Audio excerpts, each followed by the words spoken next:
हरे कृष्ण मेरे प्यारे दोस्तों, आज के वीडियो में हम बांके बिहारी जी के एक और चमत्कार के बारे में बात करेंगे।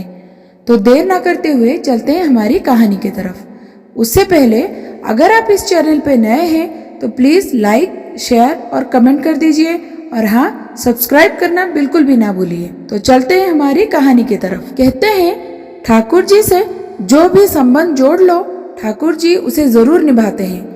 जैसे इस कथा में ठाकुर जी ने देवर का संबंध निभाया। चलिए जानते हैं कैसे। एक लड़की थी जो कृष्ण जी की अनन्य भक्त थी। बचपन से ही वो कृष्ण भगवान का भजन करती थी, भक्ति करती थी, उन्हें बहुत मानती थी। भक्ति करते करते वो बड़ी हो गई। भगवान की कृपा से उसका विवाह भी श्रीधाम वृंदावन में किसी अच्छे घर में हो गया। विवाह होकर पहली बार वृंदावन गई, पर नई दुल्हन होने की वजह से कहीं जा न सकी। थोड़े दिनों बाद मायके चली गई और वो दिन भी आ गया जब उसका पति उसे लेने उसके मायके आया। अपने पति के साथ वो फिर वृंदावन पहुंच गई, पर पहुंचते पहुंचते शाम हो गई। उसका पति वृंदावन में यमुना किनारे रुककर कहने लगा, देखो शाम का समय है, यमुना जी में स्नान करके अभी आता हूँ। तुम इस पेड़ के नीचे बैठ जाओ और हाँ, सामान की देखरेख करना, मैं थोड़ी ही देर में आ जाऊंगा। यही सामने ही हूँ, कुछ डर लगे या कुछ समस्या हो तो मुझे बस आवाज दे देना। इतना कहकर उसका पति चला गया और वो लड़की वहीं बैठ गई। अब एक हाथ लंबा घूंघट निकाल रखा है, क्योंकि गांव है, ससुराल भी है, और वहीं बैठ गई। मन ही मन में विचार करने लगी कि देखो ठाकुर जी की कितनी कृपा है। मैंने बचपन से उनकी भक्ति की और उनकी कृपा से मेरा विवाह भी श्रीधाम वृंदावन में हो गया। ये सोचते सोचते उसके मन में ये विचार आया कि मैं इतनी वर्षों से ठाकुर जी को मानती हूँ, परंतु अब तक उनसे कोई रिश्ता क्यों नहीं जोड़ा। फिर सोचती है, ठाकुर जी की उम्र क्या होगी, लगभग 16 वर्ष के होंगे और मेरे पति तो 20 साल के हैं, तो ठाकुर जी मेरे पति से थोड़े ही छोटे हैं, तो इस हिसाब से वो मेरी देवर लगते हैं। तो आज से ठाकुर जी मेरे देवर हुए। ठाकुर जी से नया संबंध जोड़ के वो बड़ी खुश हुई और मन ही मन में ठाकुर जी से कहने लगी, देखो ठाकुर जी, आज से मैं तुम्हारी भाभी और तुम मेरे देवर हुए।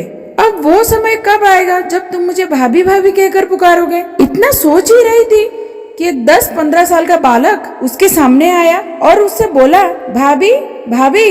लड़की अचानक अपने भाव से बाहर आई और सोचने लगी, वृंदावन में तो मैं नई हूँ, ये कौन भाभी भाभी कहकर मुझे बुला रहा है। नई थी इसलिए घूंघट उठा के नहीं देखा, क्योंकि गांव के किसी बड़े बूढ़े ने देख लिया तो बड़ी बदनामी होगी। अब वो बालक बार बार भाभी भाभी बुलाते जा रहा था, पर वो कुछ भी उत्तर नहीं दे पा रही थी। फिर वो बालक पास आया और बोला, भाभी थोड़ा अपना चेहरा तो दिखा दो, मैं तब से आपसे बात करने की कोशिश कर रहा हूँ। अब वो लड़की सोचने लगी, अरे ये बालक तो बहुत ही जिद कर रहा है, कहीं ये मेरा घूंघट उठा ना ले। इसीलिए वो अपनी घूंघट को कस के पकड़ के बैठ गई।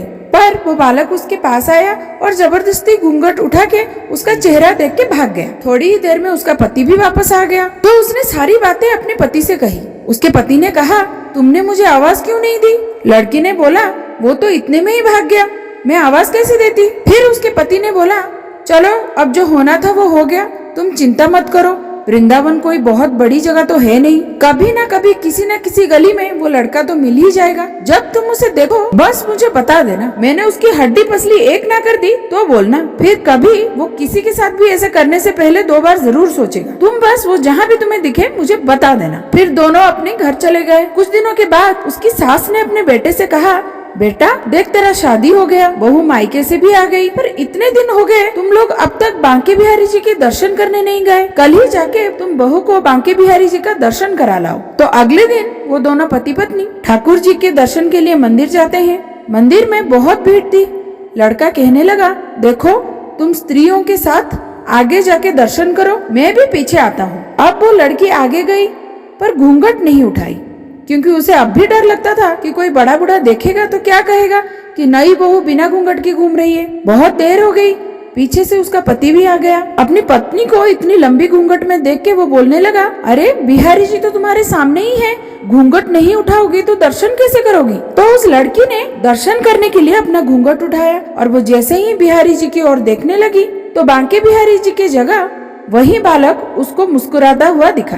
तो तो वो एकदम चिल्लाने लगी, सुनिए, जल्दी आइए, जल्दी कीजिए। उसका पति पीछे से भागा भागा आया और बोला, क्या हुआ, क्या हुआ, तुम इतना क्यों चिल्ला रही हो? लड़की बोली कि उस दिन की बात याद है, जो बालक मुझे भाभी भाभी कहकर जबरदस्ती मेरा चेहरा देखकर भाग गया था, वो मुझे आज मिल गया। पति ने कहा, कहाँ है वो बालक, जल्दी बताओ, मैं अभी उसकी खबर लेता हूँ। तो वो लड़की ठाकुर जी की ओर इशारा करके बोली, ये रहा, आपके सामने ही तो है। उसके पति ने जो देखा तो वो हैरान रह गया और वही मंदिर में वो अपनी पत्नी के चरणों में गिर पड़ा और बोला, तुम धन्य हो, वास्तव में तुमने हृदय से ठाकुर जी की भक्ति की है। मैं इतने वर्षों से वृंदावन में हूँ, पर मुझे आज तक उनके दर्शन नहीं हुए और तुम्हारा भाव इतना ऊंचा है कि बिहारी जी ने तुम्हें दर्शन दे दिए। तो दोस्तों, आज का कहानी यहीं खत्म करते हैं। आपको ये कहानी कैसी लगी मुझे कमेंट्स में जरूर बताइएगा। तो मिलते हैं अगले वीडियो में और एक नई कहानी के साथ। तब तक के लिए हरे कृष्णा।